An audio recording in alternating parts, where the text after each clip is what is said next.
He tenido 2 maridos y ninguno de ellos lo sabía, hasta que... Mi nombre es Beatriz Fuentes. Tengo 78 años y durante 7 de ellos mi vida fue una mentira, una farsa tan bien construida que ni yo misma, a veces, sabía quién era realmente. Pertenecía a 2 hombres, viví en 2 casas, respondía a 2 nombres, y ninguno de ellos jamás sospechó nada. En Madrid, yo era la señora Montenegro, esposa de Enrique, un arquitecto de renombre. Mi casa olía a cera para suelos y a café de importación. Mis días estaban llenos del silencio de un piso elegante con vistas al Parque del Retiro, un silencio que pesaba como el plomo. En las cenas de negocios, yo era la anfitriona perfecta, la mujer de sonrisa contenida, cuyo nombre se pronunciaba con respeto, Beatriz. Pero a casi 1000 kilómetros de allí, en Cabo de las Flores, el aire salado del mar me devolvía a mí misma. Allí, yo no era nadie más que Bea, la mujer de David Soler, un pescador en cuyas manos estaban grabadas las historias del mar. Mi casa olía a cilantro y amarecía. Mis pies descalzos sentían la arena, y el sonido de las olas era la banda sonora de mi otra vida, una vida de pasión y sencillez. Para Enrique, yo era la esposa leal que viajaba constantemente para cuidar de una familia enferma en el sur. Para David, la novia abnegada que trabajaba para una familia rica en la capital, ahorrando dinero para volver finalmente a casa. Me convertí en una actriz en el escenario de mi propia existencia, convencida de que tenía el control de todo. Hasta aquella noche, la noche de la hoguera, del acordeón y de mi vestido de flores. La noche de mi 28º cumpleaños, cuando el destino decidió que el guión de mi vida necesitaba un final trágico. Todos estaban allí para celebrarme. Apenas sabían que, a cientos de kilómetros de distancia, el avión con mi otro marido ya había aterrizado. El giro que destruyó mis 2 vidas te va a impactar. Para no perderte ningún detalle, suscríbete ahora y activa la campanita. Tienes que ver cómo termina esta historia.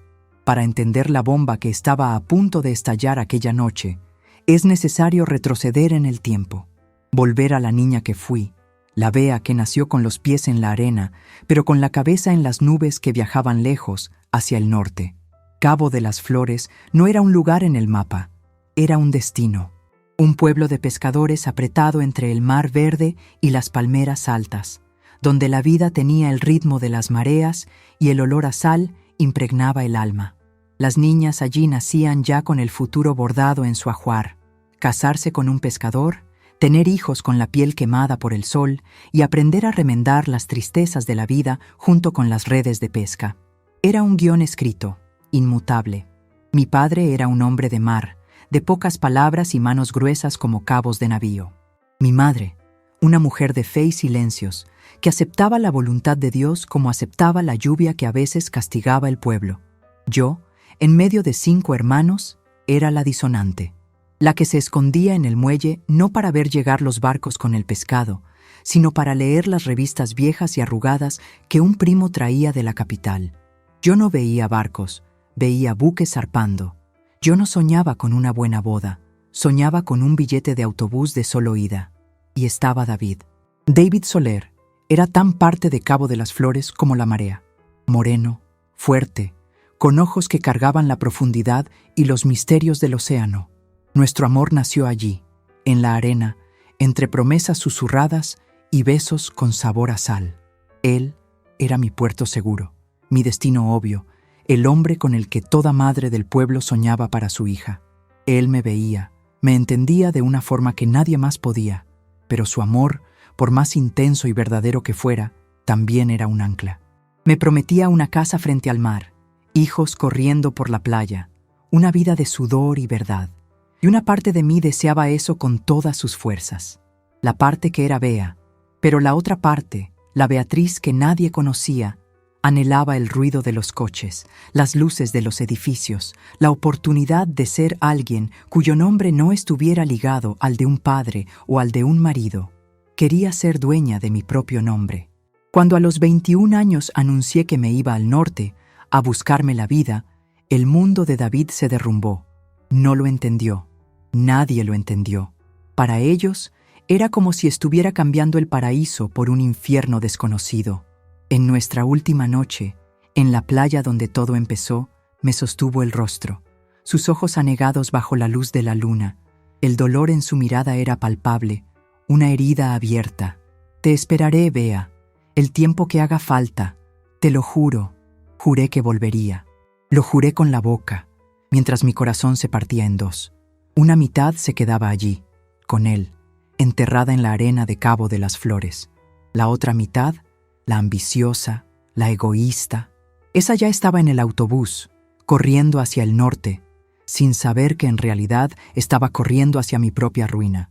Madrid me recibió con un abrazo helado e indiferente.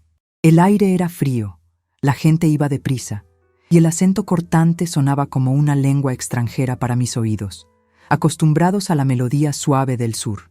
Cambié el olor a marecía por el olor a asfalto mojado y contaminación. La soledad, que en Cabo de las Flores era solo una posibilidad lejana, aquí se convirtió en mi compañera constante, una sombra silenciosa que me seguía por las calles grises.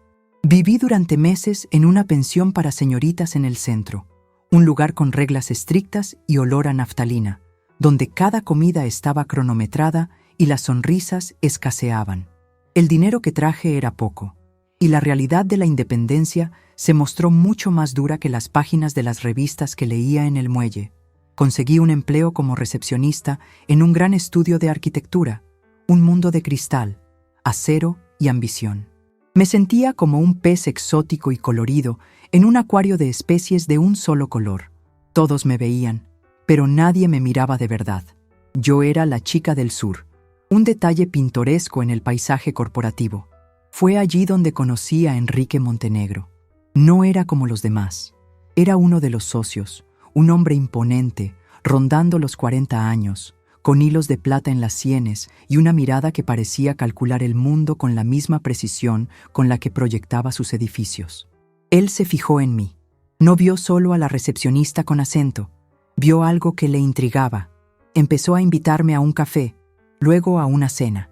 Hablaba de arte, de viajes por Europa, de proyectos que cambiarían la faz de la ciudad. Era el opuesto absoluto de David. Donde David era pasión, tierra y mar, Enrique era intelecto, hormigón y rascacielos. No me prometía un amor que me ataría, me ofrecía un mundo que me liberaría. Me cortejó con la eficiencia de un arquitecto diseñando un plano. Cada gesto, cada palabra, parecía calculada para conquistarme, para llenar los vacíos que yo misma sentía. 6 meses después, en un restaurante caro, con la ciudad brillando a nuestros pies como una alfombra de diamantes, me pidió que me casara con él. Beatriz, eres la pieza que faltaba en mi vida, la belleza que equilibra la estructura. Yo, ciega por la promesa de aquel mundo, por la validación que su apellido me daría, dije que sí. Me casé en un juzgado, con 2 de sus amigos como testigos. Envié una carta escueta a mi madre, que respondió con una bendición preocupada. En ese momento, no me importó. Creía que había conquistado todo lo que mi deseo gritaba. Dejé el trabajo. Enrique dijo que una señora Montenegro no necesitaba trabajar. Me mudé a su piso, un ático que parecía flotar sobre la ciudad, pero las vistas deslumbrantes pronto se convirtieron en el paisaje de mi jaula de oro. Enrique era un marido ejemplar en público, amable, protector, proveedor. Pero dentro de las paredes de nuestro hogar era una ausencia. Su despacho era su verdadero templo, sus proyectos, sus verdaderos hijos. Nuestras conversaciones eran monólogos sobre su agenda, sus clientes, sus éxitos. No preguntaba por mis sueños. Me daba una tarjeta de crédito para comprar otros nuevos. El silencio del piso era ensordecedor. Lo llenaba con cursos de cocina francesa, con visitas a museos, con todo lo que me habían dicho que una mujer rica y ociosa debía hacer. Pero la soledad me devoraba por dentro, un hambre que ninguna delicia cara podía saciar. Las cartas que recibía de mi hermana Clara eran mi único vínculo con la realidad que había abandonado. Hablaban de nacimientos, de fiestas del pueblo, de que la pesca había sido buena. Y, a veces, hablaban de David. Él seguía allí, soltero, esperando. Cada palabra era una puñalada de culpa en mi pecho, un recordatorio de lo que había cambiado.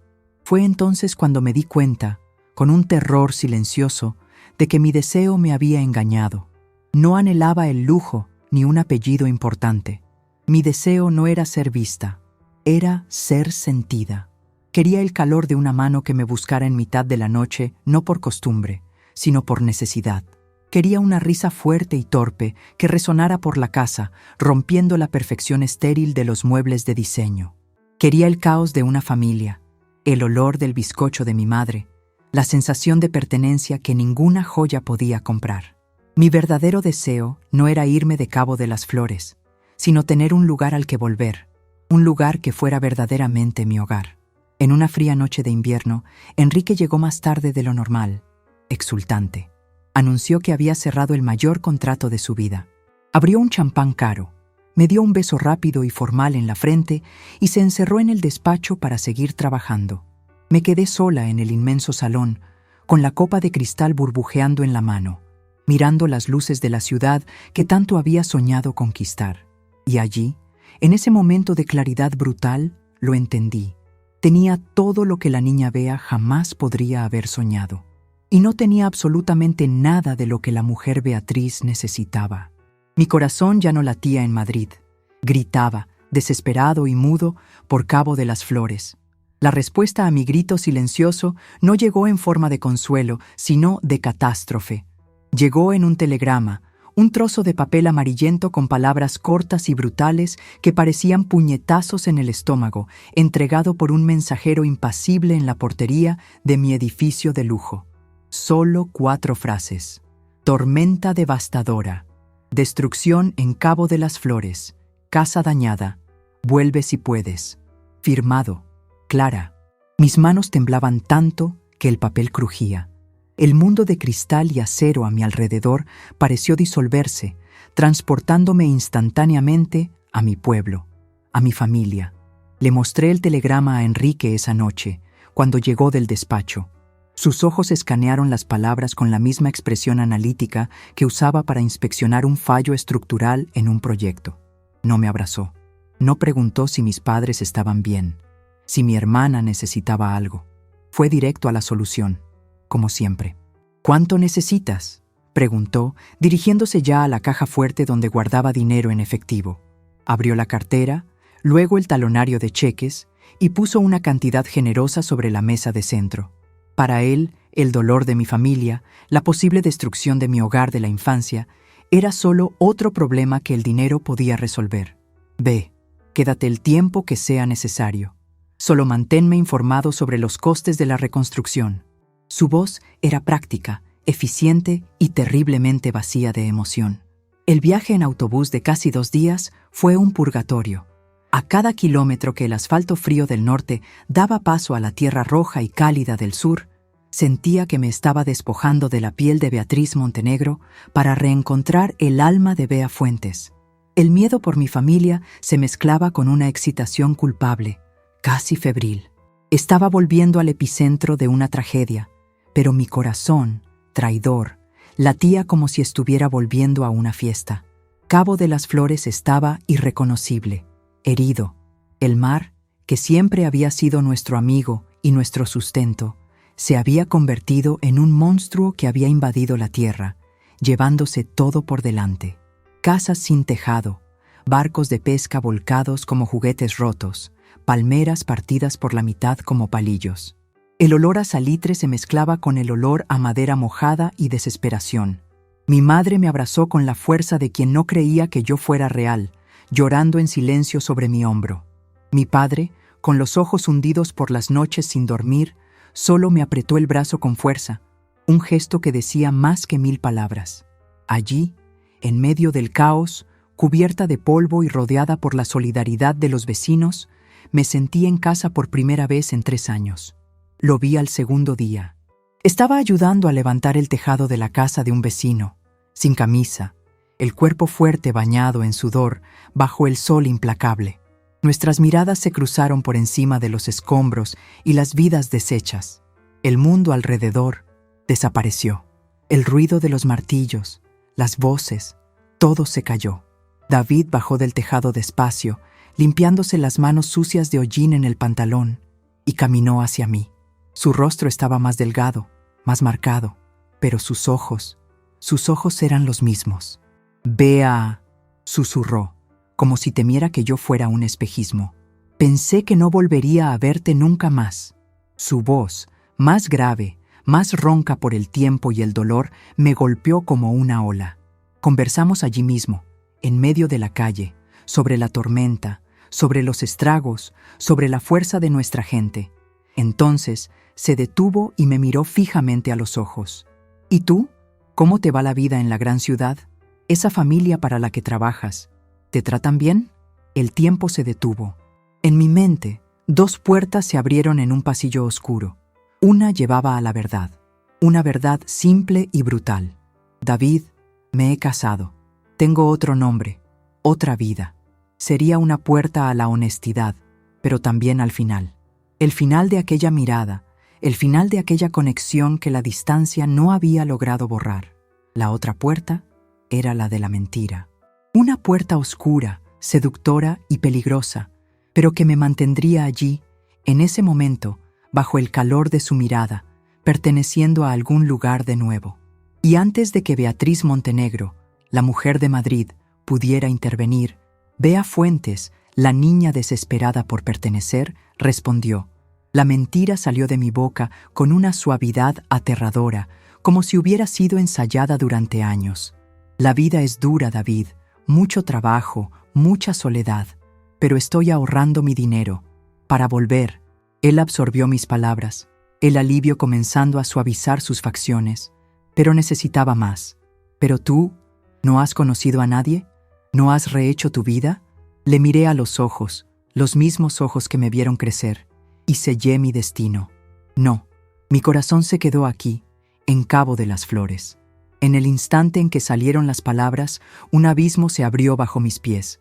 David sonrió, una sonrisa de alivio tan pura, tan llena de esperanza renovada, que me partió el alma. Me creyó. Y allí, viendo la felicidad que mi mentira le causaba, no sentí culpa, sentí poder. Y fue en ese exacto momento, en los escombros de mi pueblo natal, cuando empecé a construir mi propia ruina, ladrillo a ladrillo. El primer ladrillo de mi ruina fue la mentira. El segundo, el silencio que la sostuvo.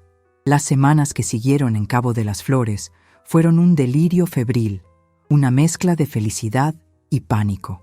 David y yo nos volvimos inseparables. Con el pretexto de ayudar en la reconstrucción del pueblo, pasaba mis días a su lado, sintiéndome viva de una forma que no había sentido en años. El sol en mi piel, la sal en mis labios, su mano en la mía, todo parecía demasiado real, demasiado peligroso. A Enrique, al otro lado de la línea telefónica, le narraba una saga de reconstrucción lenta y costosa. Describía tejados que necesitaban ser rehechos, paredes que amenazaban con derrumbarse, la burocracia para conseguir material de construcción. Cada euro que me enviaba, supuestamente para la obra de la casa de mis padres, era en realidad una inversión en los cimientos de mi doble vida. Él no cuestionaba. Para su mente pragmática, era solo una cuestión de logística y presupuesto. La ausencia de su esposa era un pequeño precio a pagar por la tranquilidad de saber que un problema se estaba resolviendo. David, ciego por la esperanza que mi mentira le había dado, era la personificación de la felicidad.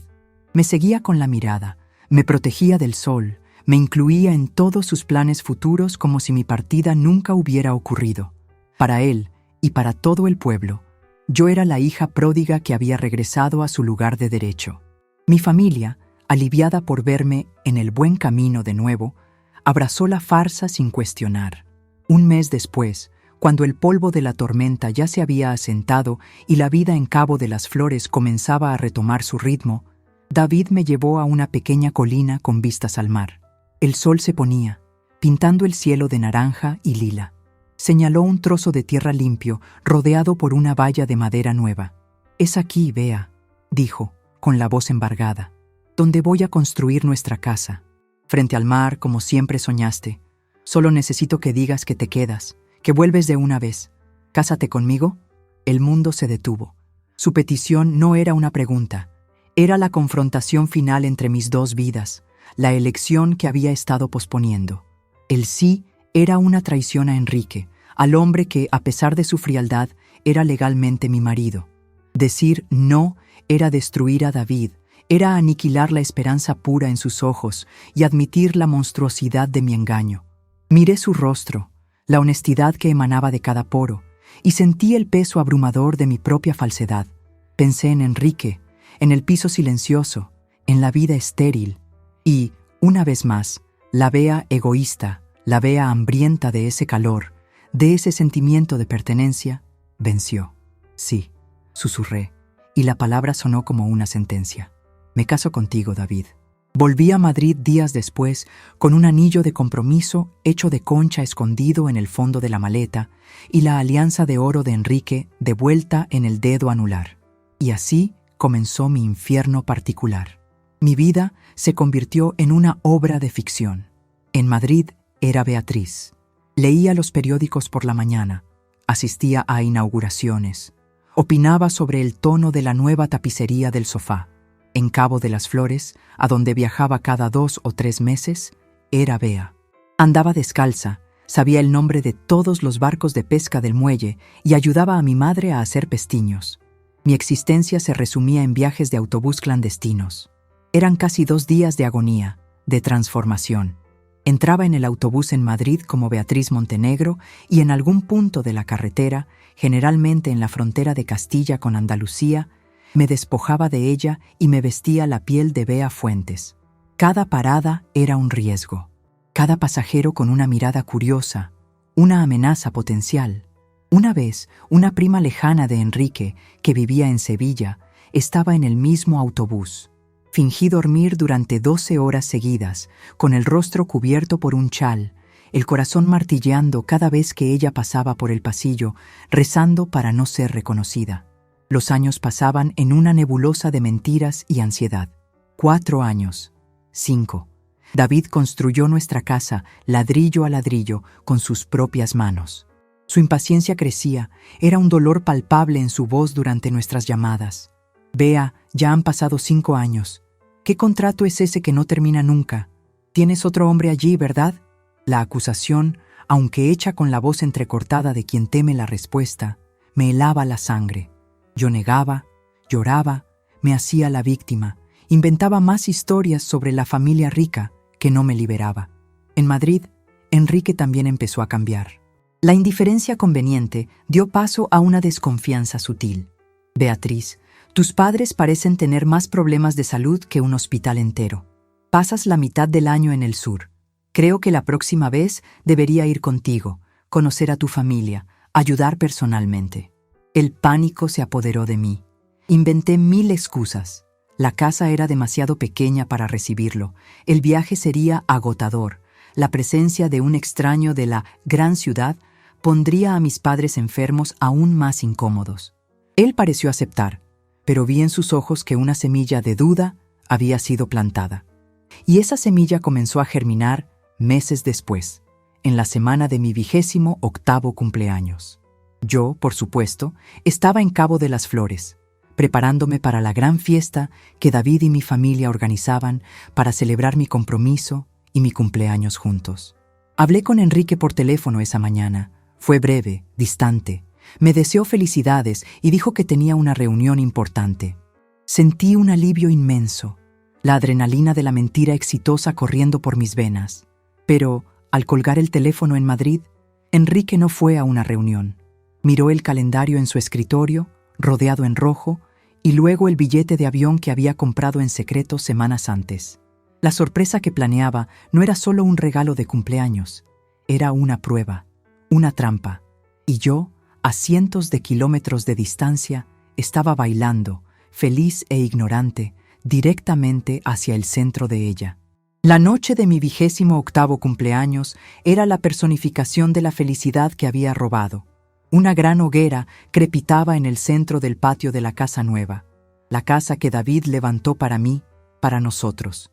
El aire olía a espetos de sardinas, a vino dulce y al olor familiar de la marecía que el viento traía de la playa.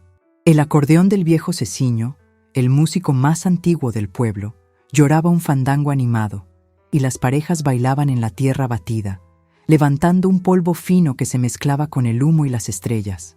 Yo estaba en el centro de todo, una sonrisa en los labios, el vestido de flores girando con cada vuelta que David me daba. Él me sujetaba firme por la cintura, sus ojos brillando de orgullo. El calor de su cuerpo era una promesa de futuro. A cada amigo o pariente que llegaba, me presentaba con la voz llena.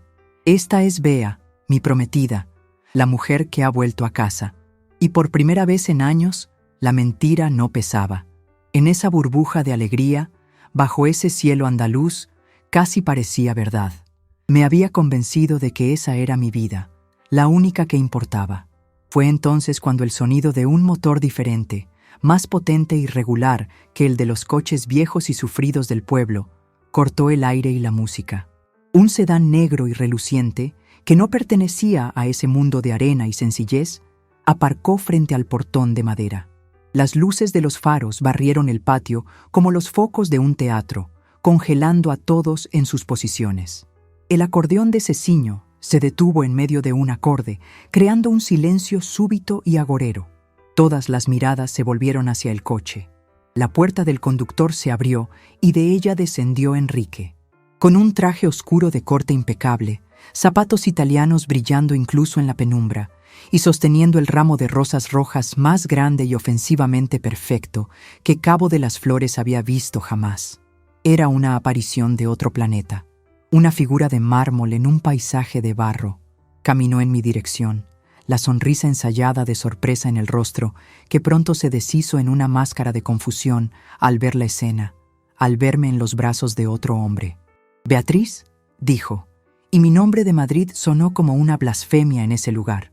Su voz, pulida y controlada, cortó el silencio como un cuchillo. «¿Qué significa esto?». David me soltó instintivamente y dio un paso adelante, interponiéndose entre Enrique y yo, un gesto de protección animal. Sus ojos, que segundos antes brillaban de amor, ahora eran dos rendijas de desconfianza. Miró al extraño, luego a mí, buscando una explicación. «¿Quién es usted?», preguntó David, la voz grave y hostil. «¿Y cómo sabe el nombre de mi prometida?». En ese instante, el universo entero se contrajo para caber en ese patio. El aire se volvió denso, irrespirable. Quería gritar, quería correr, quería que el suelo se abriera y me tragara. Miré el rostro de Enrique y vi el momento exacto en que su confusión se transformó en comprensión. Y después, en un asco frío y cortante. No estaba allí para darme un regalo. Estaba allí para confirmar una sospecha. Él sabía. De alguna manera, sabía. Enrique soltó una risa corta, sin humor alguno. Una risa que resonó como un disparo en el silencio de la noche.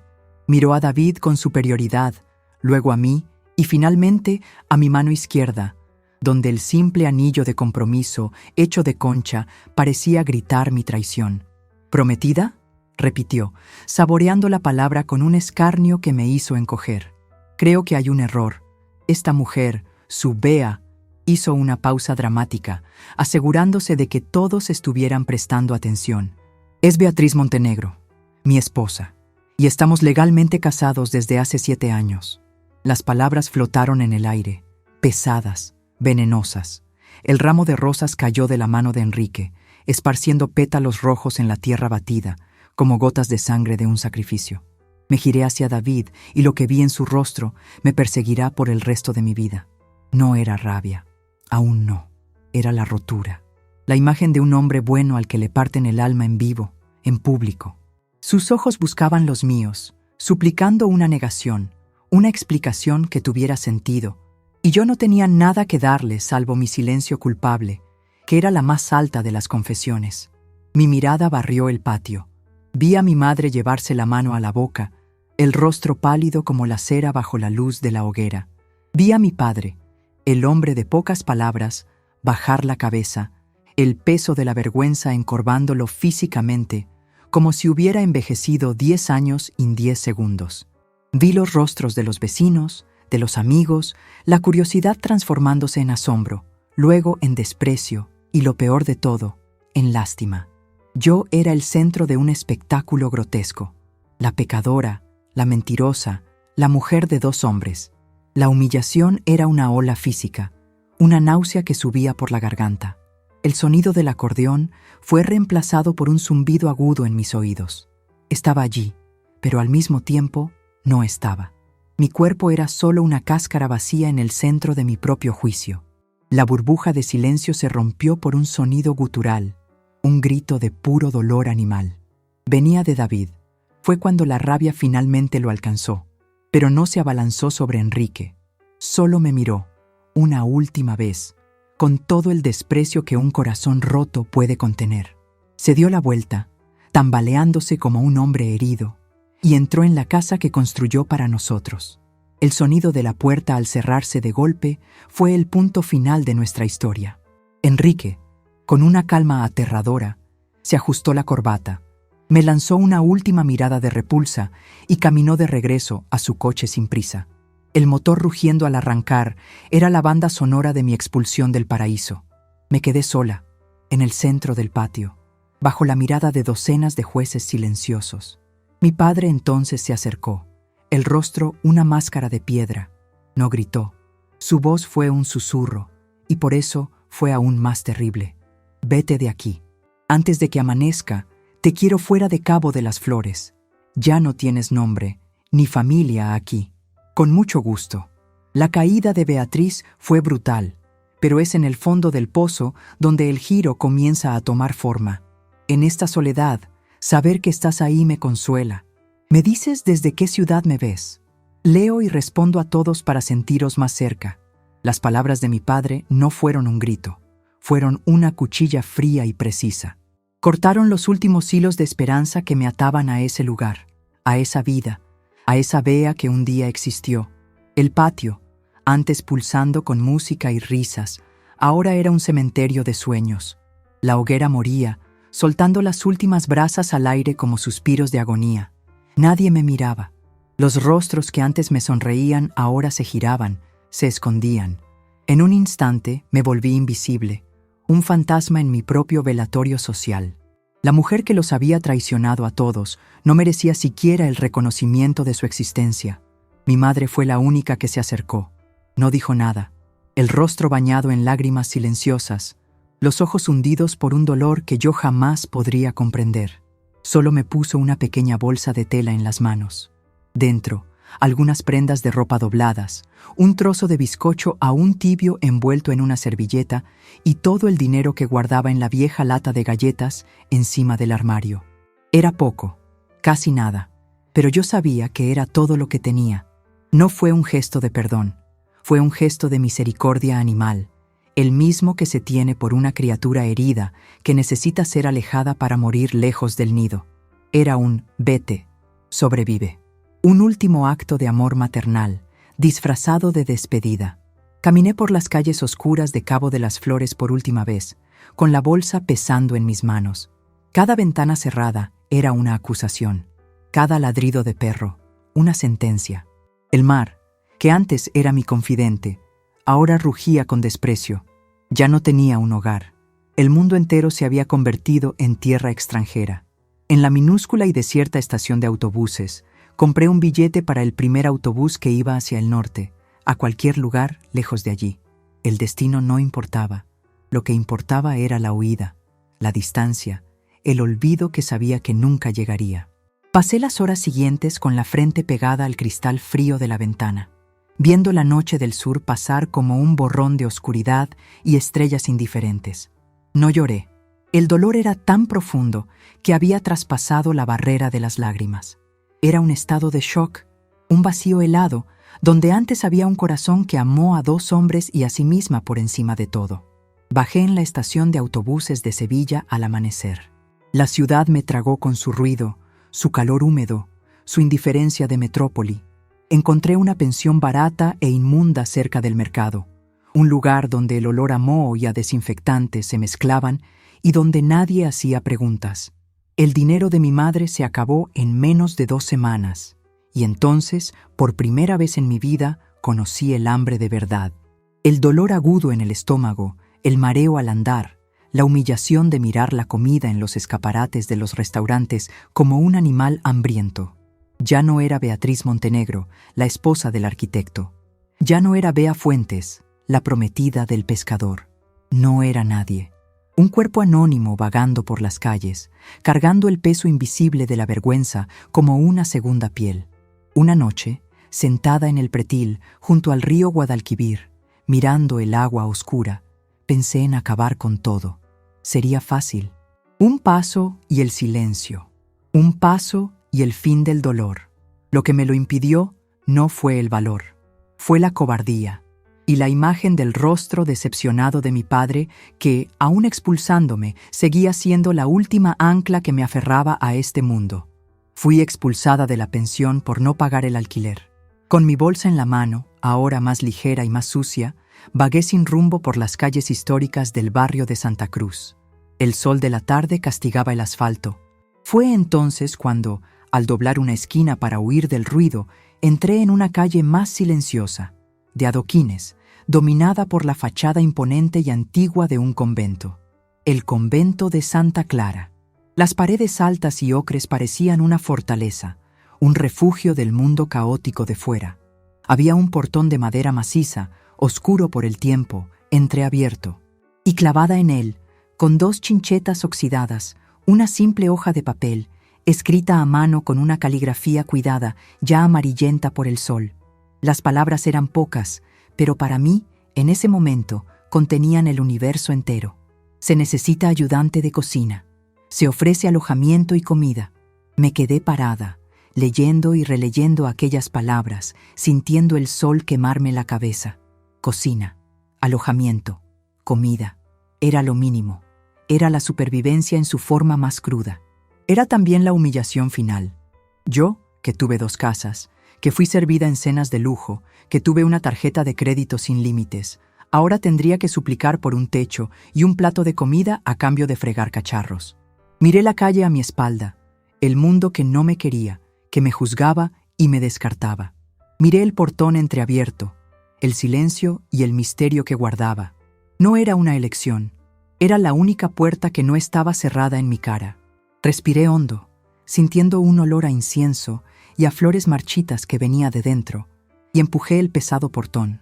Cada crujido de la madera vieja parecía hacer eco de mi rendición. No estaba entrando en un convento para buscar a Dios. Estaba entrando en mi propia tumba, con la esperanza desesperada de que, allí dentro, en el silencio y el anonimato, pudiera de alguna forma renacer. El portón se cerró detrás de mí con un golpe sordo y definitivo, ahogando los sonidos de la ciudad. El silencio dentro de los muros del convento era denso, antiguo, casi palpable. Parecía tener el peso de siglos de oraciones, secretos y soledad. Un patio interior, con un jardín descuidado y una fuente seca en el centro, me recibió. El aire olía a tierra mojada, a jazmín y a una paz que, para mí, sonaba como la quietud de una tumba. Una novicia joven y de rostro asustado me encontró allí, parada, y me llevó, sin decir una palabra, por pasillos de piedra fría hasta una sala pequeña, con muebles oscuros y paredes encaladas. Detrás de una mesa de madera estaba la Madre Superiora. Esperaba una mujer severa, de mirada juzgadora y palabras cortantes. Pero Sor Cecilia era una señora pequeña, con el rostro tan arrugado como un pergamino antiguo y unos ojos castaños que parecían contener toda la paciencia del mundo. No me pidió documentos ni referencias, solo me miró, mi ropa sucia, el hambre y la desesperación estampadas en mi rostro. «Pareces cansada, hija mía», dijo, y su voz suave fue la primera gota de amabilidad que recibía en semanas. «¿Sabes cocinar? ¿Sé lavar, pelar, cortar?», respondí, con la voz ronca por el desuso y la sed. «Hago lo que haga falta. El trabajo aquí es duro, empieza antes de que salga el sol y termina después de que se ponga.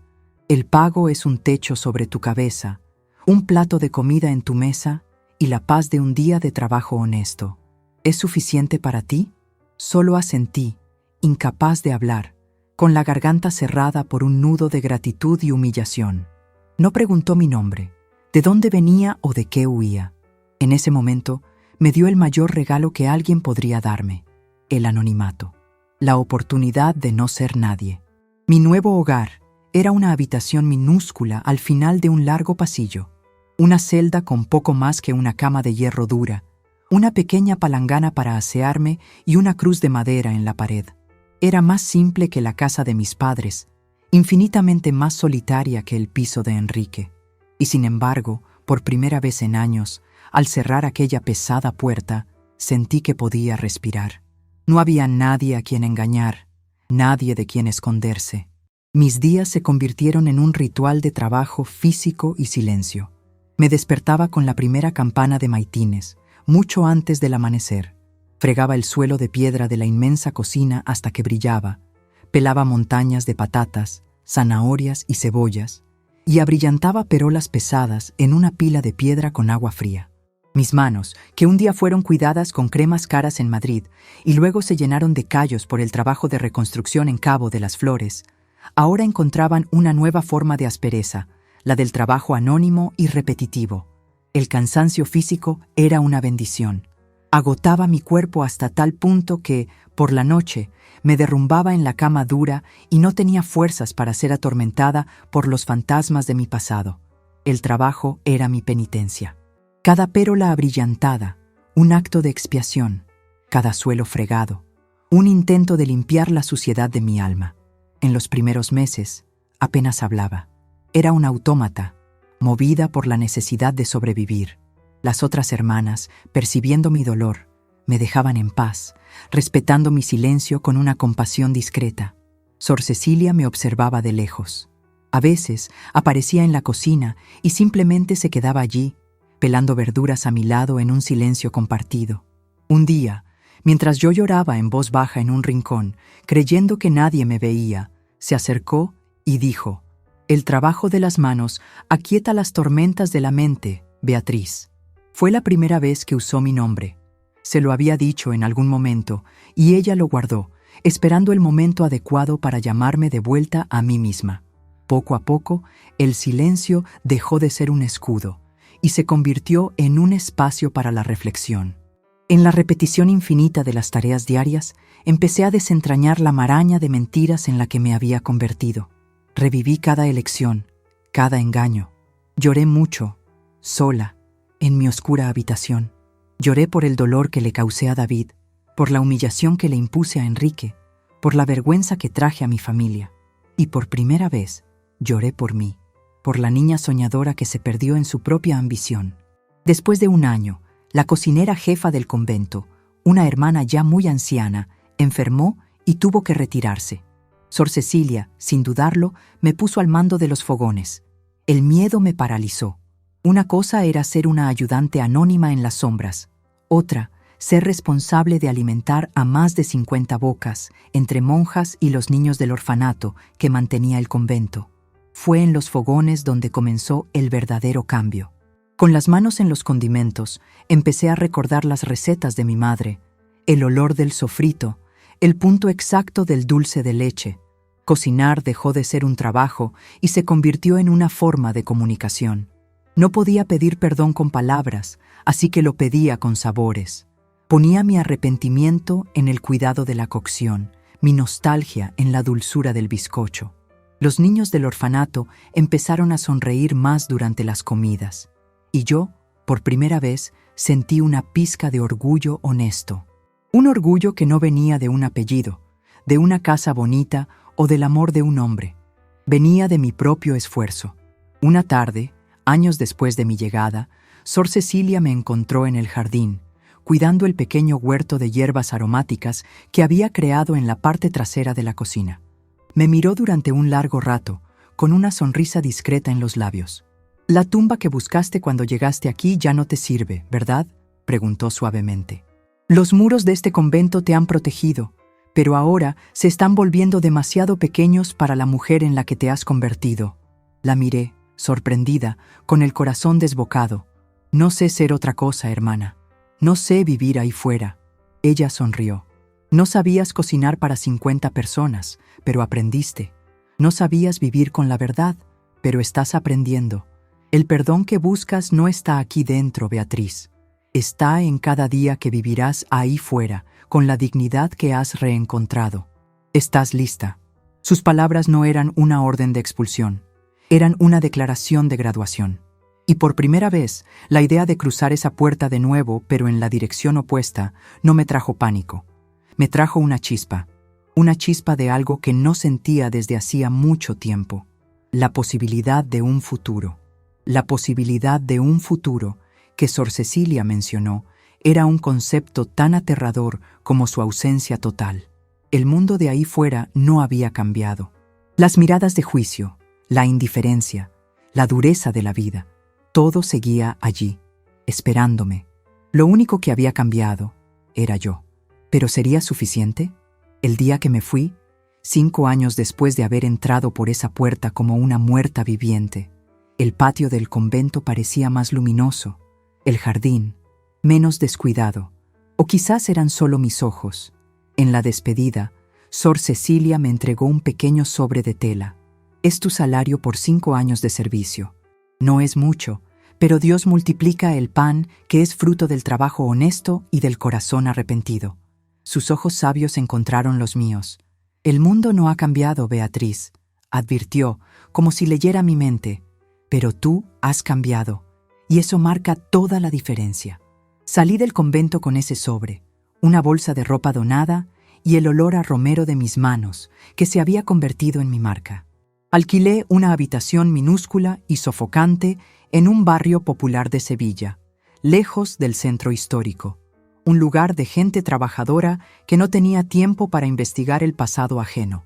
La idea de qué hacer nació de la necesidad más básica y de la única habilidad que había redescubierto: cocinar. Con el dinero de Sor Cecilia, compré un fogón de 2 fuegos usado, una bombona de butano, algunas ollas de aluminio y los ingredientes para hacer el guiso de pescado de mi madre.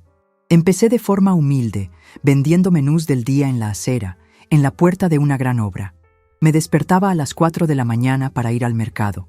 Cocinaba en mi habitación minúscula y a mediodía, con las tarteras apiladas en una nevera de corcho, esperaba. Los primeros días no vendí casi nada. Los obreros, desconfiados de esa mujer extraña y silenciosa, pasaban de largo. La humillación de volver a casa con casi toda la comida era un cuchillo afilado. Pero persistí. El olor de mi sofrito, que se extendía por la calle, se convirtió en mi tarjeta de visita. Un día, uno de los obreros, el más mayor de ellos, decidió arriesgarse. Al día siguiente trajo a otros 2. A la semana siguiente ya tenía una cola. La fama del sazón de Beatriz se extendió por el barrio. De 10 menús al día pasé a 50. El puesto de venta improvisado en la acera se convirtió en un pequeño local alquilado en la misma calle, un espacio apretado con una barra y 2 mesas de plástico. Pinté en la fachada con mis propias manos: El Rincón de Bea. Al usar mi antiguo apodo, estaba, de alguna manera, rescatando y purificando una parte de mí que creía muerta. Ese lugar se convirtió en mi santuario. Cada cliente satisfecho, cada elogio, era un pequeño ladrillo en la reconstrucción de mi autoestima. El negocio creció tanto que mis manos solas ya no daban abasto. Necesité ayuda. En lugar de buscar currículums, busqué historias. Contraté a 2 mujeres. María, una madre soltera que había sido despedida de su empleo anterior por tener que faltar para cuidar a su hijo enfermo, y Lucía, una viuda de 50 años que luchaba por mantener a sus nietos y a la que nadie quería contratar por su edad. Vi en ellas la misma desesperación que un día me consumió. Les di no solo un empleo, sino la dignidad y el respeto que el mundo les negaba. Las 3, mujeres rotas por la vida, formamos una familia improbable, unidas por el olor a ajo y la fuerza de empezar de nuevo. 10 años habían pasado desde la noche de mi humillación en Cabo de las Flores. Tenía 38 años. Tenía un negocio próspero, una casa alquilada sencilla, pero mía, y el respeto de una comunidad que no conocía mi pasado. Pero la herida de mi familia seguía allí, una cicatriz que latía en días de lluvia y en noches de soledad. Me había levantado en el mundo, pero la parte más importante de mí seguía en escombros. La idea de escribirles era un terror. ¿Y si no respondían? ¿Y si respondían con odio? El rechazo, ahora que tenía algo que perder, una vida, un nombre, sería aún más devastador. Durante años, la cobardía venció, hasta una noche de domingo. Tras cerrar el restaurante, me senté en la cocina vacía, el olor a comida todavía en el aire. Observé a María y Lucía irse, riendo con sus familias, y la soledad me golpeó con la fuerza de un puñetazo. Necesitaba saber, necesitaba intentarlo. Tomé una hoja de cuaderno y un bolígrafo. Las palabras tardaron en salir, trabadas por una década de vergüenza. No pedí que me aceptaran de nuevo. No intenté justificarme ni culpar a las circunstancias. Solo conté la verdad, desnuda y cruda. Hablé del convento, del hambre, del trabajo duro. Describí a la mujer en la que me había convertido, la vida que construí con mis propias manos. Y al final, lo único que pedí fue perdón. No escribo para pedir que me acepten o que olviden, redacté, las lágrimas emborronando la tinta. Escribo para que sepan de mi arrepentimiento. Es lo único verdadero que he llevado conmigo todos estos años. Escribo para mi hermana, Clara. Te echo de menos. Envié la carta como quien lanza una botella al mar. Un acto de fe y desesperación. Las semanas siguientes fueron una tortura lenta. Cada vez que el cartero pasaba por la calle, mi corazón daba un vuelco y luego se hundía en el estómago. La ausencia de una respuesta era, en sí misma, una respuesta. El silencio de mi familia era más elocuente y doloroso que cualquier carta de repudio. Empecé a aceptarlo. Algunos puentes, una vez quemados, no pueden ser reconstruidos.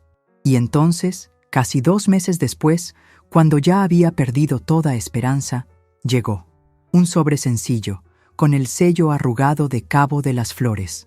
La caligrafía en el frente, inconfundible, era de Clara. Mis manos temblaban tanto que apenas pude rasgar el sobre. El papel de dentro estaba manchado en algunos puntos, como si hubieran caído gotas sobre la tinta. Empecé a leer, preparándome para el golpe final, para las palabras de condena que sabía que merecía. Pero lo que leí no era una condena. Eran solo 3 frases cortas, pero que tenían el poder de demoler y reconstruir mi mundo una vez más. Beatriz, la añoranza aquí es más grande que el rencor. Papá y mamá se fueron hace ya algunos años. Ven a vernos, te necesitamos. Claro que sí. Este es el momento del reencuentro con el pasado. La verdadera prueba de la mujer en la que Beatriz se ha convertido. Las 3 frases de Clara me golpearon en oleadas sucesivas, cada una más devastadora que la anterior. La primera fue el shock, la información fría y brutal. Papá y mamá se fueron hace ya algunos años. El dolor fue físico, una punzada aguda en el pecho que me robó el aire. Perdí la oportunidad de mirarles a los ojos, de arrodillarme, si era preciso, e implorar su perdón. La imagen de sus rostros, la última mirada de decepción de mi padre, el dolor silencioso de mi madre, se materializó frente a mí. Lloré allí mismo, en la cocina de mi restaurante, un llanto seco, ahogado, de años de un luto que no me permití sentir. La segunda ola fue la incredulidad, la esperanza naciendo de los escombros. La añoranza aquí es más grande que el rencor. Y la tercera, la llamada, la orden que era también una invitación. Te necesitamos. Dejé el restaurante al cuidado de María y Lucía, que me miraron con una preocupación silenciosa, y tomé el primer autobús hacia el sur. Esta vez, el viaje no fue una huida desesperada, ni un regreso clandestino. Fue una peregrinación. Con cada pueblo que pasaba, cada señal de kilometraje que disminuía la distancia, me preparaba para la batalla. La batalla contra las miradas, los susurros, los fantasmas de mi pasado que ciertamente me esperaban. Ya no era la niña asustada que huyó, ni la mujer arrogante que mintió. Era una mujer de 38 años que había conocido el hambre, la soledad y el trabajo duro, que había construido una vida de la nada. Pero, al acercarme a Cabo de las Flores, el miedo volvió, frío y familiar, un sabor a óxido en la boca. Clara me esperaba en la estación de autobuses. Estaba más mayor, con líneas de preocupación alrededor de los ojos y hebras de plata en el pelo, pero con la misma sonrisa dulce que recordaba de la infancia. Nuestro abrazo fue vacilante al principio, 2 cuerpos extraños intentando reencontrar una familiaridad perdida. Después, se convirtió en un apretón desesperado, como si intentáramos llenar 10 años de ausencia en un solo gesto. Lloramos juntas, allí en el andén polvoriento, un llanto de hermanas, de pérdidas, de añoranza, y de un amor que sobrevivió a la vergüenza y a la distancia. Andar por las calles de Cabo de las Flores fue como caminar sobre cristales rotos. La gente dejaba lo que estaba haciendo para mirarme. Las ancianas en la puerta de casa, los pescadores arreglando sus redes en el muelle, los niños que no me conocían, pero sentían la tensión en el aire. Oía los cuchicheos, sentía las miradas clavadas en mi espalda. Yo era la historia prohibida del pueblo, la leyenda de la mujer que tuvo 2 maridos. Pero, a diferencia de la niña que huyó, no bajé la cabeza. Con Clara a mi lado, sosteniendo mi mano, aguanté las miradas, una por una. Era mi carga, mi vergüenza, y la llevaría con la dignidad que me quedaba. Clara me llevó directamente al cementerio. Las lápidas sencillas de granito, una al lado de la otra, bajo la sombra de un naranjo. Juan Fuentes, Laura Fuentes. Las fechas me decían que se habían ido poco después de que yo encontrara refugio en el convento. Allí, arrodillada en la tierra roja y cálida, finalmente pude despedirme.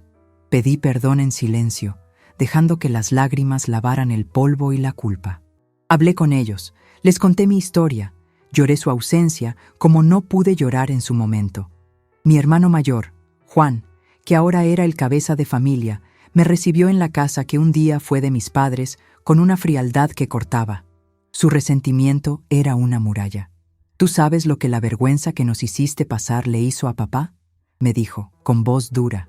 No me defendí, solo escuché. Lo sé, respondí, con voz firme, y cargaré con esa culpa para siempre. El encuentro que más temía ocurrió al final de la tarde del tercer día. Estaba sentada en un banco en el muelle, mirando el mar, cuando se acercó. De alguna manera, sabía que ese encuentro era inevitable. David estaba más mayor. Había hilos de plata en su pelo negro, arrugas alrededor de los ojos, una seriedad que no tenía en su juventud. El fuego de la pasión había sido reemplazado por una melancolía tranquila. Se detuvo a mi lado, sin mirarme, también contemplando el horizonte. Clara me dijo que habías vuelto, dijo finalmente, con voz grave. Vine para quedarme un tiempo, respondí, con el corazón martilleando contra las costillas. Permanecimos en silencio durante un largo rato, solo el sonido de las olas y las gaviotas entre nosotros. Era un silencio pesado, cargado con el peso de 10 años de palabras no dichas.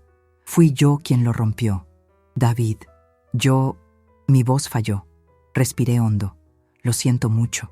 No hay un solo día en todos estos años en que no me haya arrepentido de lo que te hice, de lo que nos hice, tardó en responder, con la mandíbula tensa. El arrepentimiento no borra el dolor, Bea, dijo, usando mi antiguo nombre como si fuera una reliquia. Lo que hiciste me rompió mi confianza en los demás, en mí mismo. Pasé años intentando entender, odiándote. Finalmente giró el rostro y me miró. Pero el tiempo no cura, pero te enseña a vivir con la cicatriz. ¿Rehiciste tu vida?, pregunté, con la voz en un susurro. Lo intenté, respondió con una honestidad brutal. Me casé, tuve un hijo, un buen chico, Daniel. El matrimonio no funcionó. Su madre, Elena, era una buena mujer, pero decía que yo tenía un fantasma en la mirada, que una parte de mí nunca estaba allí con ella. Creo que tenía razón. Nos separamos hace 2 años. Cada una de sus palabras era un testimonio del largo alcance de mi traición. Mi mentira no solo había destruido nuestro pasado, también había envenenado su futuro. Lo siento mucho por eso también, David, más de lo que las palabras pueden expresar. Dio un suspiro largo y cansado, como si soltara un peso. Pero seguimos adelante. Yo seguí. Reconstruí mi vida, mi barco, mi corazón, como pude. Mi hijo lo es todo para mí ahora. Me miró, y por primera vez no vi rabia ni pasión. Vi solo una comprensión triste, la de 2 supervivientes de un mismo naufragio. Me alegro de que tú también hayas conseguido reconstruir la tuya, Bea. Clara me lo ha contado. Me alegro de que estés bien. Extendió la mano, no para un toque romántico, sino para un apretón de manos formal, de quien cierra un ciclo. Sé feliz, Bea, de verdad. Se levantó y se fue, caminando por el muelle, su silueta oscura contra el sol poniente. Lo observé hasta que desapareció. No hubo lágrimas. No hubo promesas, hubo solo paz. En ese momento entendí la naturaleza de mi redención.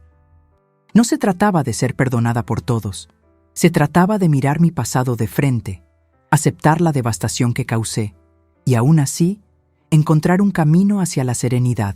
Volví a casa de Clara.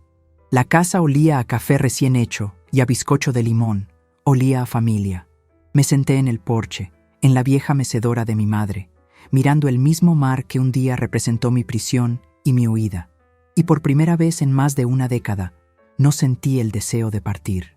Sentí que finalmente, después de una larga y terrible tormenta, había llegado a casa.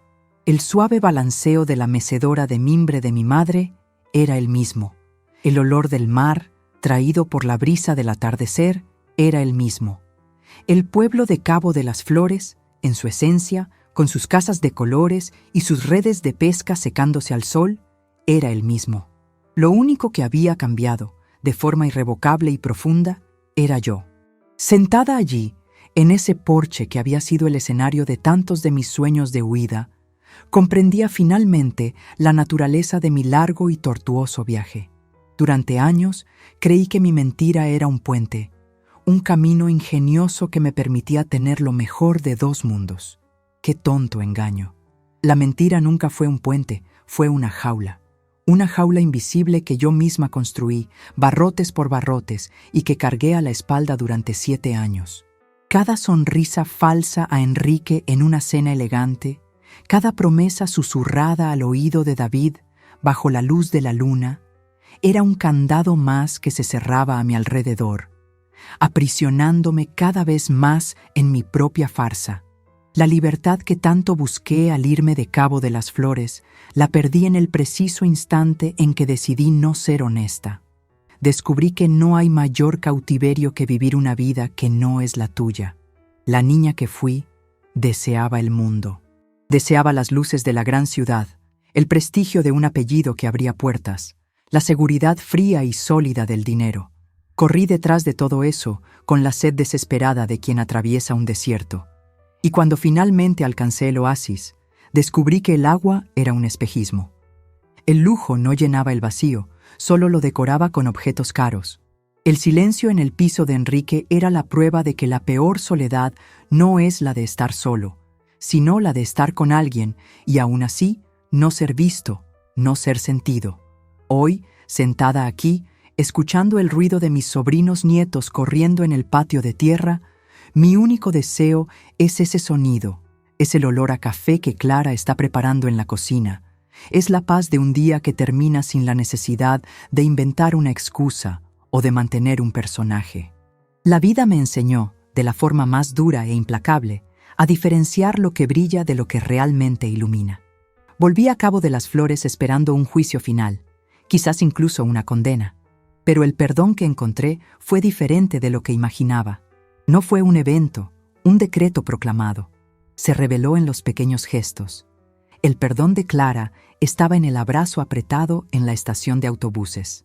El de mi hermano Juan, que era el más resentido, llegó meses después, en la taza de café que me sirvió en silencio, sin mirarme a los ojos, pero que era un tratado de paz. El de David, en un apretón de manos y en un sé feliz que nos liberó a los dos. Pero el perdón más difícil de conquistar no vino de ellos, vino de dentro. Durante años, en el convento y luego en la cocina de mi restaurante, me castigué con trabajo exhaustivo, me condené con un silencio autoimpuesto. Fue solamente cuando dejé de verme como la mentirosa, la adúltera, y empecé a verme como la mujer que sobrevivió a su propia destrucción, que la verdadera paz comenzó a instalarse en mi corazón. Entendí que la redención no es borrar el pasado. Es imposible. Redención es aprender a vivir con él, con las cicatrices que dejó, sin permitir que defina todo tu futuro. Es cargar con tu historia, por muy pesada que sea, pero no dejar que te impida caminar. Creía que el amor de un hombre me definiría. Primero, el amor simple y arraigado de David, que prometía seguridad y pertenencia. Después, el amor sofisticado y distante de Enrique, que prometía estatus y un mundo nuevo. Fui definida por ambos, y al mentir, no solo les traicioné a ellos, Me traicioné a mí misma. Anulé quién era en función de lo que ellos representaban.